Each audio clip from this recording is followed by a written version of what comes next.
नूरी साल असांजी आम परख मूजिब बल्ब रोशन थींदे ई रोशनी जिते किथे पहुचियो वञे, पर हक़ीक़त में रोशनीअ जी बि हिकु रफ़्तार आहे।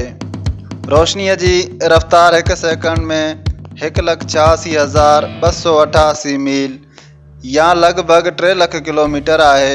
उहा रोशनी हिकु मिंट में केतिरो पंधु कंदी ऐं हिकु कलाक में केतिरो पंधु कंदी ऐं हिकु ॾींहुं राति में केतिरो पंधु कंदी ऐं हिकु साल में केतिरो पंधु कंदी, उन खे चइबो हिकु नूरी साल पंधु।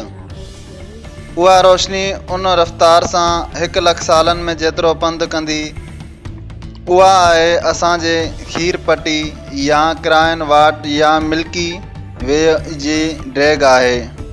जॾहिं असां टॉर्च या बल्ब ॿारियूं था त उन जी रोशनी जंहिं रफ़्तार सां अॻियां वधे थी त उहा आहे 3 लख किलोमीटर फ़ी सेकंड, याने को टॉर्च ॿारे ऐं ॿियो हमरा 3 लख किलोमीटर परे बीठल हुजे त उन खे टॉर्च ॿरण खां पोइ पूरी 1 सेकंड में उन जी रोशनी नज़र ईंदी। चंड जे रोशनी असां ताईं 1.25 सेकंड में पहुचे थी, छो जो चंड असां खां 3,76,300 किलोमीटर परे आहे। अहिड़ी तरह सिज जी रोशनी 500 सेकंडनि में पहुचे थी, छो जो सिज धरतीअ खां 150 मिलियन किलोमीटर परे आहे।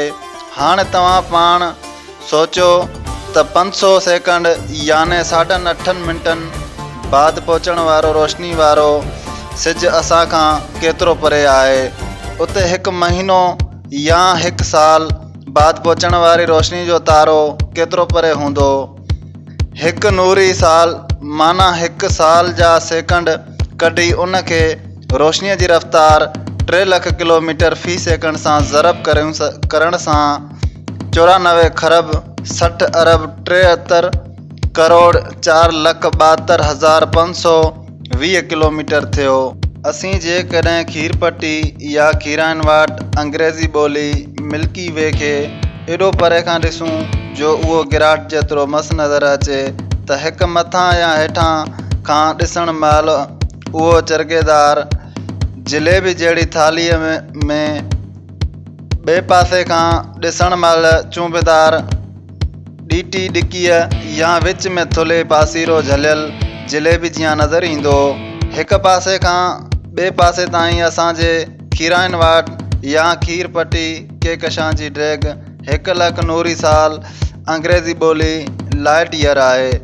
असांजो सिज मंडल या सिज सिरिश्तो निज़ाम शमसी असांजे खीराइन वाट जे विच सिराई खां 30 लख नूरी सालनि जे मुफ़ासिले ते आहे ऐं उन जी चौधारी 170 मील फ़ी सेकंड जी रफ़्तार सां डोड़े चकर हणी रहियो आहे। तॾहिं वञी 2200 लख सालनि में 1 चकर पूरो करे थो।